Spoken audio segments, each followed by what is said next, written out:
আমার নিজের বাবাকে নিয়ে। আমার বাবা আমাকে কিভাবে খেলেছিল সেই ঘটনা আজকে তোমাদেরকে বলবো। আমার নাম রূপা। আমি এখন কলেজে পড়ি। আমার বডি ফিগার দেখলে যে কোনো পুরুষের খেলোয়াড় দাঁড়িয়ে যাবে খেলার জন্য। আর এমনিতেই আমি একটু মডার্নভাবে চলাফেরা করি, মানে একটু শর্ট কাপড় পরতে পছন্দ করি। আর তার জন্য আমার আপেলের সাইজ সব কিছু ভালোভাবে বোঝা যায়। আমি যখন শর্ট কাপড় পরে রাস্তা দিয়ে হেঁটে যাই, তখন সব ছেলেরা আমার দিকে হাঁ করে তাকিয়ে থাকে। যাই হোক বন্ধুরা, এখন আসা যাক মূল ঘটনায়। আমার মা মারা গেছে 1 বছর আগে একটা সড়ক দুর্ঘটনায়। এদিকে আমার বাবাকে দেখলে কেউ বলবে না যে আমি তার মেয়ে। আমি যখন আমার বাবার সাথে রাস্তা দিয়ে হেঁটে যাই, তখন সবাই ভাবে আমরা স্বামী স্ত্রী। তাহলে বুঝতেই তো পারছো বন্ধুরা, আমার বাবা এখনো কতটা যুবক। আর আমিও তো বুঝি এই বয়সে বউ ছাড়া থাকা কত কষ্টকর। তার জন্য আমি বাবাকে অনেকবার বলেছি, বাবা তুমি আরেকটা বিয়ে করো। কিন্তু বাবা কোনোভাবেই আমার কথায় রাজি হয় না। বাবা বলে, আমি আরেকটা বিয়ে করলে সে তোকে কখনো শান্তিতে থাকতে দেবে না, সৎ মা কখনো আপন মা হয় না। তখন আমি বললাম, কিন্তু বাবা তুমি বউ ছাড়া সারা জীবন কীভাবে কাটাবে? তখন বাবা বলল, তুই থাকলে আমার আর কিছু লাগবে না।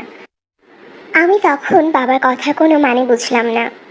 তারপর এইভাবেই আরও কিছুদিন পার হয়ে গেল। এদিকে আমি একটু নিজের কথা বলি।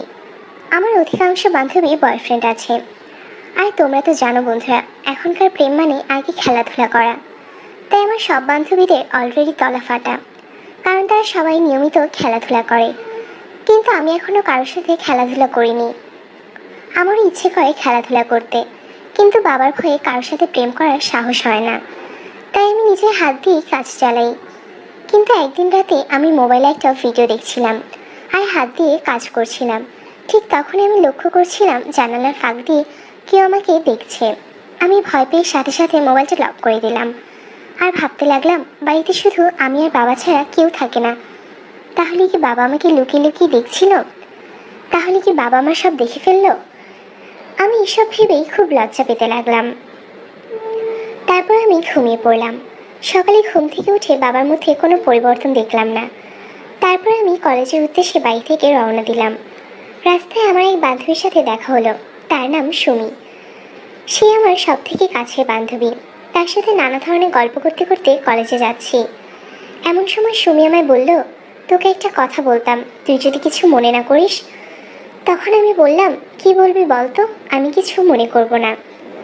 তারপর সে বলল, কথাটা তোর বাবাকে নিয়ে। তখন আমার মনে আরও বেশি কৌতূহল জাগলো। আমি বললাম, এত ঠং না দেখে বলতো কি বলবি। তখন সুমি বলল, আমাদের বাসার পাশে একটা আবাসিক হোটেল আছে জানিস? তখন আমি বললাম, আবাসিক হোটেল আছে তা জানি, তো তাতে কি হয়েছে? তখন সুমি আমাকে বলল, কালকে তোর বাবাকে দেখলাম একটা মহিলাকে নিয়ে ওই হোটেলে যাচ্ছে। তখন আমার মাথায় যেন আকাশ ভেঙে পড়লো। আমি বললাম, এটা হতে পারে না, আমার বাবা এতটা খারাপ কাজ করতে পারে না। তোর দেখতে ভুল হয়েছে, তুই হয়তো ভুল দেখেছিস। আমি তার কথা বিশ্বাসই করতে পারলাম না। আগেই বলি বন্ধুরা, আবাসিক হোটেলে একটা ছেলে আর একটা মেয়ে কী করতে চায় তা তো তোমরা বুঝতেই পারছো। গল্প